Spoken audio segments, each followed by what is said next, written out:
Rozanne Gailiunas was a person who left a deep mark on his community. His life, which took place in Richardson, the United States, was immersed in a series of moments that unfortunately led to tragedies. A passionate professional in the healthcare field, a nurse who worked with her dedicated patients who greatly admired her for her strength and kindness, Rozanne was born on May 7, 1953 in Canada, where she spent her early years. They were marked by the happiness of the family, their work aspirations, and the desire to grow socially and professionally led her to migrate to La Union, where she also found love with her future husband, Peter Gailiunas, a successful architect. She and Peter had a young man named Peter Jr. They lived in a seemingly stable home, full of the happiness that the family dreams of possessing.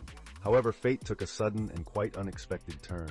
Rozanne began to feel lonely and emotionally dissatisfied with her marital life, which ended up with her immersion in an extramarital relationship with Dr. Bill Douglas, a locally known doctor who signified the answer to some of those deficiencies that she subconsciously experienced.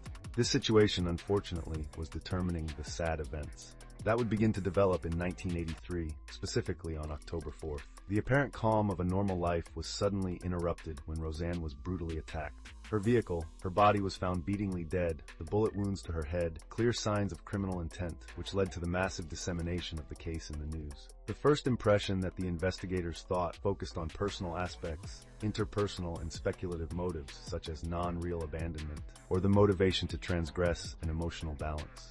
Their detailed analysis revealed that the secret romantic association of Dr. Douglas was a possible determining factor in the misfortune, but with the initial evidence without consistency.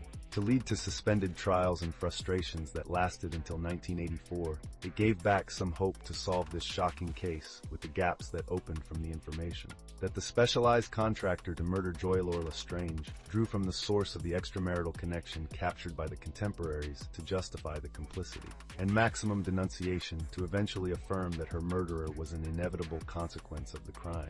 The reality chosen by the protagonists decided to hand over the testimony of Thompson, a central man initially guilty of the management of the murder that led to the true composition of the plot that did not fit, ending up linking the one who was considered more than responsible. Joylor was pursued at the cost of time, fleeing, escaping, identifying herself with dozens of false names to protect herself. Finally, the persistence of authorities who concentrated on ensuring that justice was served brought results to the Mexican internment, where finally in 1991 she appeared. They processed her through extradition, judicial competitions, to arrive at a just and inexorable definition of the permanence of the sentence. Everything pertinent to cadena paterna, guilty of initiating a vile plan motivated mainly by jealousy, hatred, resentment, those responsible, clarifying or without satisfaction for the relatives of Rozanne's. Without questioning the importance of the memory, the importance of converging conflicts with congestions, incorporating and inhabiting their own frameworks, without closing stories with superfluous violence,